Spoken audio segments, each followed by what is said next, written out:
What's up, Photo Enthusiast Network members? This is David Mckay, and I am coming to you with a different type of Tuesday tip. So, we always put videos out and we write articles and, we come up with all this how to and whatnot and things that are all over our website that we really, really hope that you are learning and feeling like part of a community and gaining creativity with your photography work. And as I was considering some articles to write, I just wanted to be authentic. Sometimes I'm a bit of an open book. Toby will tell you that. My wife will definitely tell you that. Anybody that is part of our team will tell you that, whether it's with Penn or with Mckay Photography Academy. And so sometimes that gets me in trouble, but I'm going to do it anyway. Anyway, I wanted to share with you a little bit of my personal journey because I know in talking to some of you that some days it's just difficult to find inspiration just to pick up a camera. I mean, you obviously love photography or you wouldn't be part of this community, but the reality is sometimes that inspiration is lacking. Maybe you don't feel like your quality of work's very good. The list can be huge. For myself, I have been a professional photographer since I was 17 years old. I started working my senior year of high school in a camera shop that was part of my high school. Actually, it was a occupational program. I love photography and I love music. I wanted to be a photographer and I wanted to be a rock star. Those were the two things that I really wanted to do. And I wasn't cut out to be the college material, so to speak. And thankfully, I had some great people at this store in Grass Valley, California that I worked at.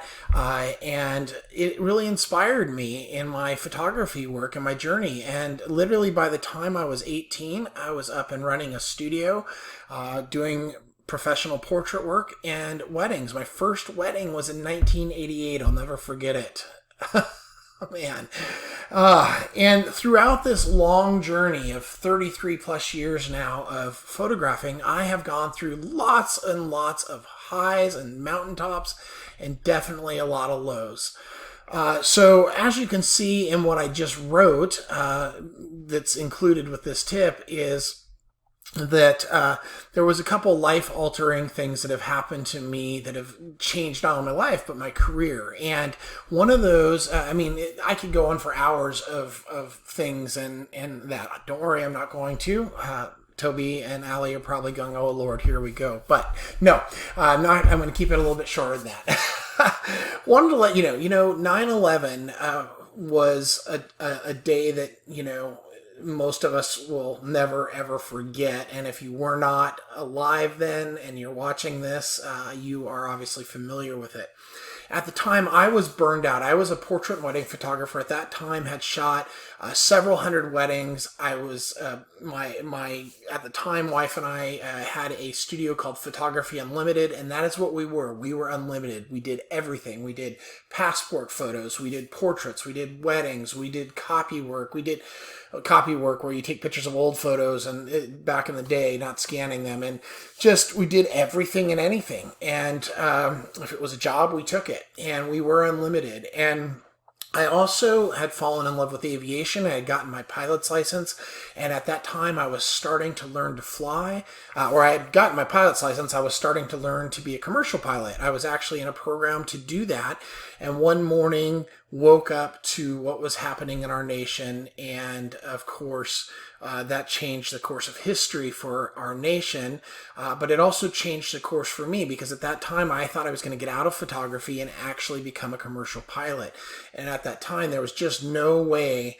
That whole industry fell apart overnight. There was no way that I could support a family at that time and continue on with that. So I have some really great friends, Tim and Beverly Walden, and they are amazing portrait photographers. It's Walden Photography. They're in Lexington, Kentucky.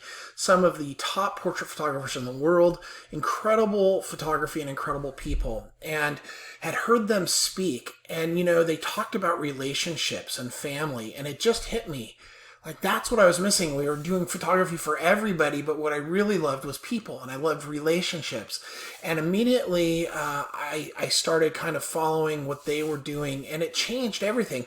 We decided we were going to sink or swim over a couple of years. We were either going to do really what we love to do in photography and cut out everything else, and it was going to work, or it wasn't going to work. And we didn't know what was going to happen, but we jumped, and it did. And that was the first major life-altering experience in photography that I had. We became known as Mckay Photography versus Photography Unlimited. Everything started being signed Mckay as artist, and we became known over a year period as artists. We lost a ton of clients, but those were all our cheap, lower-end clients anyway, and we gained a following that to this day we still have. Fast forward, ups and downs, ups and downs, ups and downs, and life just throws things at you, relationships, recession, all of that. And but the Mckay Photography Academy and Penn was born out of recession. It was born out of a need that we needed to come up with a new plan, and we started teaching. We had taught on the professional level a ton, and during that time as professional teachers, we realized we were good at speaking, and we started teaching people that had digital cameras, and then that grew, and we started teaching at conventions all over the country. We started selling. Some of you got a Groupon and came to a Mckay photography class at a convention center somewhere, and we started teaching at these convention centers all over the country. And all of a sudden, our business idea shifted, and that then started going into photography tours. Now, I had a lot of experience photographing just on my own outside of the portrait and wedding industry, and so did Allie, but I didn't have a ton of experience with, taking people. I didn't have any experience taking people on tours. But we started teaching and taking people out on these tours. Our first tour was to San Francisco. So where does the inspiration come in all this? Well, we had to keep reinventing ourselves. And once we went to San Francisco, we did it again and again and again. And then we did our first international tour to Italy. And that was back in 2012. And since that time, we have spoken to over 12,500 people. We have taken people to all 7 continents, and we continue to have to reinvent ourselves. Fast forward 2020. Oh my gosh, as a Mckay Photography Academy, all of our international tours, everything came to a grinding halt. And yet here we were trying to reinvent ourselves. So in all this time, what am I saying to you? I'm saying sometimes you just have to pick up the pieces, and you just have to figure it out, and you just have to reinvent yourself. For me personally, in my personal photography, how does that look? Well, for me, there's been several things that I have found that I gain inspiration for. And interestingly enough, none of them come through picking up the camera. Rather, it's things that I enjoy, and that has inspired me to then go pick up the camera again and to create and capture moments. In this writing, I've got a few things that I've listed here. Visiting other cultures, just visiting and sitting down with people of other cultures. There's something about that that's just so special, and you just find a need to want to capture and be a part of that. In fact, I'm looking over my shoulder back here, and I've got that musical instrument that was given to me by our good friend Oso in Mongolia on my 50th birthday. That inspires me to photograph. It inspires me to photograph the culture.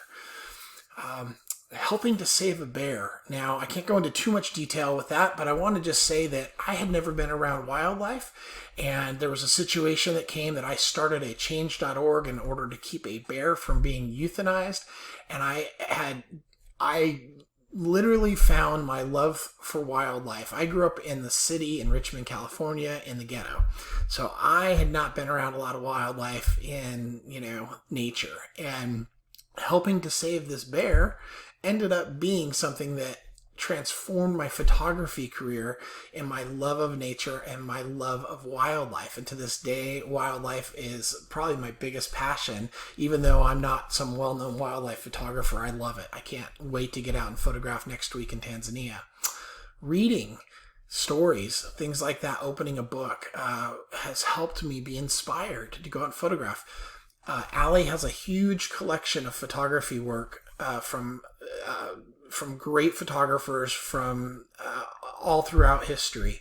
and just sitting down and looking at some of this work, whether it's landscape, whether it's somebody like Henry Cartier-Bresson and his French street photography, whether it's Dorothea Lange, who's one of my favorites from the Dust Bowl era of the 1930s, inspired me, and it inspires me.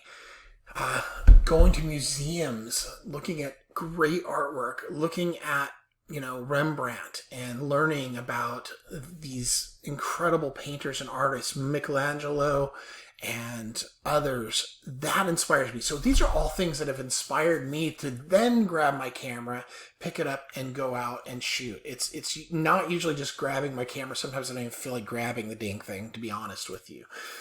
Enjoying a glass of wine and listening and playing music. As a musician, I love to do that, but I listen to music and somehow it connects me visually to the arts, and it just makes me feel good. And then I want to go out and photograph.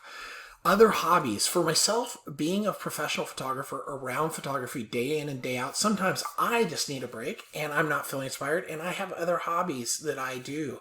And most recently, it's funny, but I have learned and I'm learning to four-wheel drive. But what it's doing, it's getting me outside, and what happens is I get out there, I don't think about business, but I just see the nature, and then I want to photograph it. And so these are all things for me that have helped me get inspired. I guess what I'm saying is there's times when you just have to pick it up and you got to go, you got to reinvent yourself, you got to figure it out. And times when you just have to, step away from it in other things. So step away, you're part of a photography community, but I'm telling you, step away from photography for a moment and look to other things to inspire you. And I'd be willing to bet that those will inspire you to then go and pick up your camera.